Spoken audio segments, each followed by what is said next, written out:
माझे पप्पा गेले त्यामुळं आमचं पूर्ण कुटुंब उघडं पडलं. त्याला न्याय मिळाला पाहिजे. त्याच्या मुलामुळे आम्हाला त्रास आहे.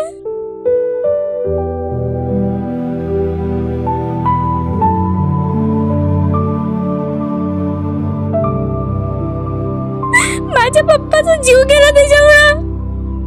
तरी पोलीस स्टेशन वाले काहीच नाही करत आहे. आम्ही गरीब आहे म्हणून आमच्या मागे पुढे कोणीच नाही. तो दुसऱ्यांना समोर घेऊन राजकीय लोक त्याच्या ताब्यात आहे त्यामुळे असं करत आहे. गरीबाला कुठंच न्याय नाहीये.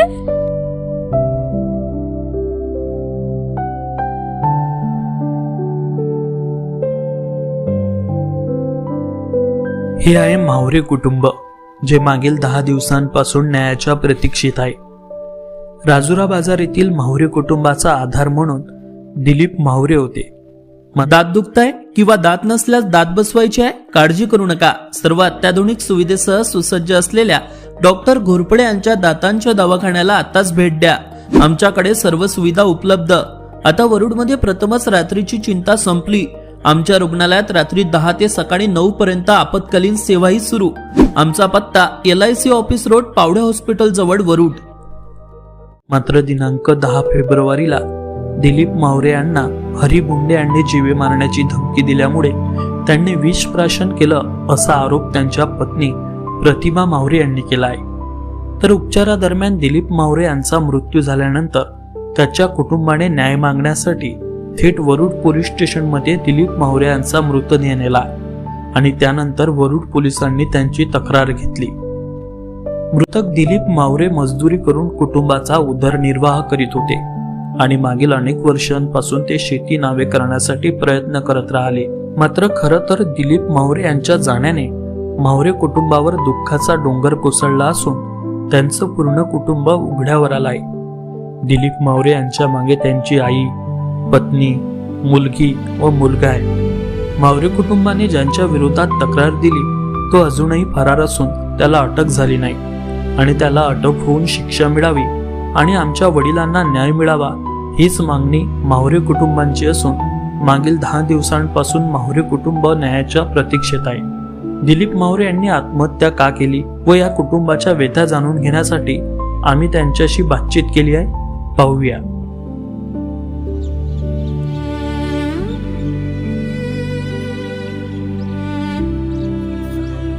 आमची मागणी फक्त एवढीच आहे, आरोपी हरी भोंडे याला कठोर शिक्षा झाली पाहिजे आणि माझ्या वडिलाला न्याय मिळाला पाहिजे. फक्त दिनांक 10 फेब्रुवारीला राजुरा बाजार येथील दिलीप म्हावरे या शेतकऱ्यानं विष प्राशन करून आत्महत्या केली. त्यानंतर त्यांना जे आहे विष प्राशन केल्यानंतर वरुड ग्रामीण रुग्णालयात दाखल करण्यात आलेलं होतं. त्या ठिकाणी त्यांचं जिवंतपणी वरुड पोलिसांनी बयान देखील घेतलं आणि त्याच्यानंतर त्यांची प्रकृती बिघडल्याने त्यांना अमरावती येथे रेफर करण्यात आलं. अमरावती येथे त्यांचा उपचारादरम्यान मृत्यू झाला. त्यांच्या पत्नींचा आरोप होता की एका समोरील व्यक्तीने त्यांना शिवीगाळ केली, त्यांच्यावर प्रेशर टाकला, त्यामुळे त्यांनी आत्महत्या केली. म्हणून वरुड पोलीस स्टेशनला त्या रिपोर्ट देण्यासाठी गेल्या, मात्र त्यांचा रिपोर्ट न घेतल्यानं थेट मृतदेह घेऊन हे जे म्हावरे कुटुंब आहे वरुड पोलीस स्टेशन येथे गेलेलं होतं आणि नेमकी त्यांची प्रतिक्रिया काय आहे, त्यांचा काय आरोप आहे, त्यांचं काय मत आहे हे जाणून घेण्यासाठी आपण थेट आज राजुरा बाजार येथे म्हावरे कुटुंबांच्या घरी पोहोचलेलो आहोत. आपल्यासोबत मृतक दिलीप म्हावरे यांच्या पत्नी प्रतिभाताई म्हावरे आहेत. काय सांगणार, त्यांनी नेमकी आत्महत्या का केली आणि याच्यामुळे काय काय झालं? हरिभाऊ भोंडे नेहमी धमकावत होते, आडवे होय, कुठेही कॉलर पकडे आणि जातीच्या नावावर शिव्या देत होते, शिवीगाळ करत होते, नेहमी टॉर्चर करे. अच्छा, म्हणजे का करे, काय मुद्दा काय होता, प्रकरण काय होतं? वावराचं आमचं वावर आमच्या नावावर नाही. आम्हाला दे बा, देऊन दे बा, आमचं वावर आम्हाला देऊन दे बा, तू हात जोडतो, तुझ्या पाया लागतो बा, थकट करायला रिकामा नाही, तू ये जो वावरात, बुडीला मरू दे, बुडी मेली का तुले मी लाता लावून काढण वावरातून. मग म्या म्हणायचं का नाही हरी असं नको करू, देऊन दे बा, मला दे, मी पाया लागतो त्या आल्या. आता जे मला माहिती आहे सगळं. म्हणजे तुम्ही दिलीप म्हावरे यांच्या आई, नेमकं शेत कोणाच्या नावावर होतं, ते शेत का नावी त्यांना करून मागितलं, म्हणजे झालं काय होतं ते म्हणजे विठ्ठल भोंड्याच्या नावी होतं अच्छा. शेत. हां. मग यानं काय केलं, मला देतो बा तुले मी तुये देतो करून यानं हे डुंग याच्या नावी करून घेतलं. अच्छा, म्हणजे तुम्ही आधी त्यांच्याकडून विकत घेतलं होतं ते शेत? विकत घेतलं विकत घेतलं त्याच्या बापापासून विकत घेतलं मामायनं. अच्छा. काय मग याले म्हणू का दादा माय करून दे बा तू. मी म्हणे मग माय जाऊन मेली न याचा बाप मेला यानं बिमारीनं. ह्या म्हणे मी मेलो काय म्हणे आम्ही आमचं करू म्हणे तर तू आम्ही करून देऊ म्हणे. काय ते अशी बेमानी नाही करत म्हणे. एवढे दिवस आणले त्यानं मला मरायचे पण करून दिलं नाही. आखरी मी पाया लागायला गेली आता एवढ्यात. दे म्हटलं तू माय पोरगं म्हटलं झुरते म्हटलं देऊन दे म्हटलं नाही म्हणे. त्यानं जेवण ते करून घे म्हणे. लेडीज पोलीस बोलावतो म्हणे मी त्यासाठी तुले मारायला लावतो म्हणे. म्हणे म्या म्हटलं मला मारायला लाव आण तू आण म्हटलं लेडीज पोलीस आण कोणी आण मी भेट नाही म्हटलं. म्या एकच घेतलं बाबाचे. बरं, हा मुद्दा शेतीचा होता. मग हे जे सुरू होती भानगड त्या दिवशी काय झालं? त्या दिवशी तो समोरचा व्यक्ती आहे ना तो आडवा झाला माझ्या मालकाला आणि मारझोड केली. जातीच्या नावावर शिव्या दिल्या. त्याच्या मनावर आलं त्याच्यानं त्यानं विष प्राचन केलं. देतच नाही घरीच केलं की बाहेर केलं? बाहेर केलं. बाहेरच केलं घरी नाही केलं. जीवी मारण्याची धमकी दिली. मी घरीच होते. त्याच्यामुळे ते घाबरले आणि त्यानं विष घेऊन घेतलं. देत नाही बा आता हे. मग त्यांना तुम्ही रुग्णालयात दाखल केलं तेव्हा त्यांनी काही सांगितलं का? हो सांगितलं ना माझ्या मुलाजवळ सांगितलं. अच्छा, त्यांचा मुलगा आणि त्यांची मुलगी देखील आपल्यासोबत आहे. त्यांच्यासोबत बातचीत करणार. काय सांगितलं होतं तुझ्या वडिलांना जेव्हा ते ॲडमिट होते, जेव्हा उपचार घेत होते? दिनांक 10 तारखेला माझे वडील जेव्हा शेतीमध्ये हानी करीत गेले असता आरोपी हरी भुंडे याने माझ्या वडिलाला शेतीचा ताबा मागत त्यांना मारहाण केली. त्यांना जातीच्या नावावर शिवीगाळ केली. त्यांना तसाही तो नेहमी टॉर्चर करत होता. या नेहमीचं टॉर्चर सहन न झाल्यामुळे माझ्या वडिलांनी विषप्राशन केलं आहे. आज आमच्या मागे कोणीच नाही आहे. माझे वडील माझ्या घरचे करते धरते होते. आज आम्ही उघडं पडलो आहे. कोणताही राजकीय नेता किंवा कोणताही सामाजिक कार्यकर्ता आमच्या घरी आम्हाला भेट द्यायला आला नाही अजूनही. त्या दिवशी जे घटना घडली त्या दिवशी माझ्या वडिलांनी जेव्हा ते स्टेबल झाले तेव्हा त्यांनी ही माहिती मला सांगितली वरुडच्या PSC मध्ये. अच्छा, बरं, मग आता तुमची काय मागणी आहे? काय तुमचं म्हणणं आहे? तुम्हाला कसा न्याय मिळाला पाहिजे? आमची मागणी फक्त एवढीच आहे, आरोपी हरी भुंडे याला कठोर शिक्षा झाली पाहिजे आणि माझ्या वडिलाला न्याय मिळाला पाहिजे फक्त. बरं, त्यांना अटक झाली काय? त्यांना अजूनही अटक झाली नाही. पोलिसांनी आम्हाला सहकार्य केलं नाही जसं आम्हाला सहकार्य करायला पाहिजे होतं. दिनांक 13 तारखेला FIR त्याच्यावर दाखल होऊनही त्याला 18 तारखेपर्यंत अटक करण्यात आली नाही. तो अजूनही फिरत आहे आणि आम्हाला फक्त पोलिसांकडून अशी ग्वाही मिळत आहे की त्याचा फोन बंद आहे, त्याला आम्ही पकडत आहोत, बस एवढंच करत आहे ते. त्याला अजून गेले होते का? नाही. आम्ही गेलो. बरं, मृतदेह घेऊन का जायची वेळ आली पोलीस स्टेशनमध्ये? मृतदेह म्हणजे माझ्या वडिलांना त्याने टॉर्चर केलं आहे आणि यांनी ज्या दिवशी माझ्या वडिलांनी विषप्राशन केलं त्या दिवशी संध्याकाळी माझी आई, माझी आत्या आणि माझी आजी हे आणि माझी बहीण हे वरुडच्याच पोलीस स्टेशनमध्ये रिपोर्ट द्यायला गेले असता त्यांनी यांचा रिपोर्ट घेतला नाही आणि त्यांना तिथूनच वापस पाठवलं. म्हणून आम्हाला दुसऱ्या दिवशी मृतदेह घेऊन वरुड पोलीस स्टेशनमध्ये जावं लागलं. मग तुमचा रिपोर्ट घेतला? नंतर आमचा रिपोर्ट घेतला. आपल्यासोबत त्यांची मुलगी देखील आहेत. काय सांगणार ताई, तुम्हाला कशा न्याय मिळाला पाहिजे? हरी भोंडेला सजा झाली पाहिजे. आम्हाला न्याय मिळाला पाहिजे. आणि तो जो बाहेर घुमत आहे त्याच्यामुळे आमच्याही जीवाला हानी आहे, खतरा आहे. तरी पोलीस काहीच कारवाई करत नाही आहे. आणि माझ्या पप्पाला तो आताच नाही तर माझ्या आजीलासुद्धा त्याने जीवे मारण्याची धमकी दिली होती. आम्ही आधी रिपोर्टही दिला आहे 2022मध्ये. आणि त्याआधीही 4-5 वर्षाआधी माझ्या पप्पाला आधीही त्याने जीवे मारण्याची धमकी दिली होती. आम्ही शेतात असताना तो आडवा झाला होता आणि आम्हीही दोघीजणी, माझी मम्मी आणि मी, आम्ही शेतात म्हणजे जाताना तो आम्हालाही आडवा झाला आहे. आणि म्हणजे त्याचा आम्हाला खूप त्रास आहे. आम्हाला आताही त्याची भीती वाटते. तो आमच्या जीवाला त्याच्यामुळं खतरा आहे. आणि त्याला लवकरात लवकर न्याय मिळाला पाहिजे. जर त्यांना न्याय नाही मिळाला ना तर आम्हाला चांगलं नाही वाटेल. कारण माझ्या पप्पाला न्याय मिळाला पाहिजे. माझे पप्पा गेले त्यामुळं आमचं पूर्ण कुटुंब उघडं पडलं. त्याला न्याय मिळाला पाहिजे. त्याच्या मुलामुळे आम्हाला त्रास आहे.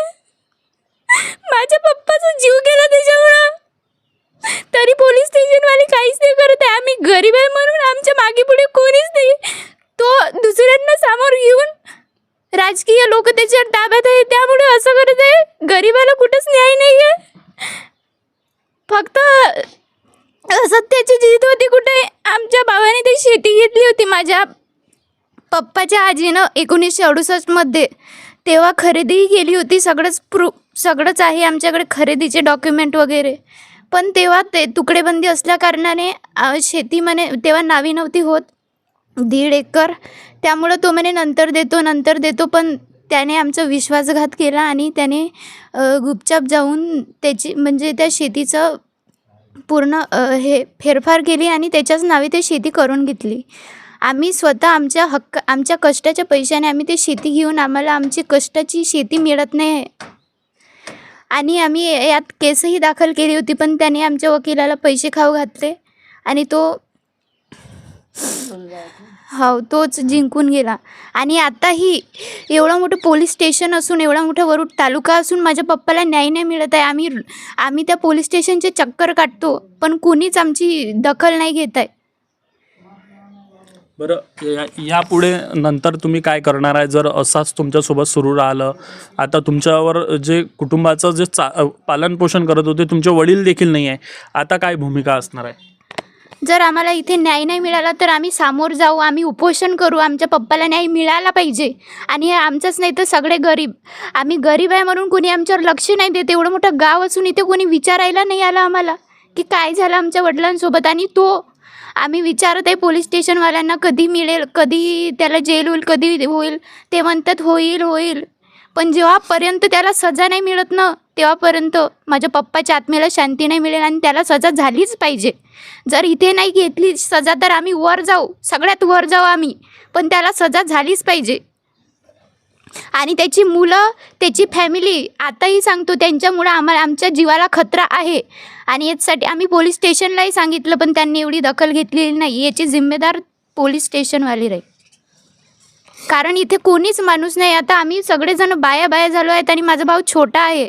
माझे पप्पा आमच्या घरचे करते धरते होते. माझे पप्पा रोज सांगायचे शेताचं टेन्शन, एवढं टेन्शन घेत होते. माझ्या पप्पाला त्याने मेंटली आणि फिजिकली पूर्ण पागल केलं होतं. पूर्ण माझे पप्पा खूप स्ट्रेस घ्यायचे. आणि दुसरे लोक माझ्या घरापर्यंत यायचे की तो ताबा घेते. लोकांनीही माझ्या पप्पाला पागल केलं. लोक माझ्या पप्पाकडे जायचे, सांगायचे तो ताबा घेते असं तसं. पण असं नाही लोकांना की गरिबाला न्याय मिळाला पाहिजे. लोकही हराम्याकडून आहे आणि त्याला सजा झालीच पाहिजे. आरोपी हरिभाऊ भोंडे खुल्याम फिरला नाही पाहिजे, त्याला सजा झाली पाहिजे. हे जे होतं हे मावरे कुटुंब होतं. आणि मावरे कुटुंबाच्या ज्या व्यथा आहेत त्या आपण ऐकलेल्या आहेत. कुठंतरी एका कुटुंबाचं पालनपोषण करणारा जो घरचा करता धरता पुरुष आहे त्याचा जीव गेल्यानंतर कुटुंब जे आहे हे उघड्यावर येतं. आणि त्यांची जे भावना आहे, त्यांचे जे अश्रू आहे हे बघून आपण यांची परिस्थिती नक्कीच ओळखू शकतो. आपल्यासोबत त्यांच्या पत्नी आहेत. म्हणजे तुमच्यासोबत त्यांची जेव्हा काही गोष्ट व्हायची तेव्हा ते काय सांगत होते? तुम्ही शेतामध्ये जात होता त्यांच्यासोबत, तर काय नेहमी त्यांच्या मनात काय राहायचं? असंच सांगायचं त्यांना. नेहमी हेच सांगत होते, आम्ही ह्या वावरासाठी- आडवा होते, बोलते, कुठेही कॉलर पकडते, माराची धमकी देते, असेच सांगत होते नेहमी. घरी येऊन नुसते टेन्शनमध्ये राही.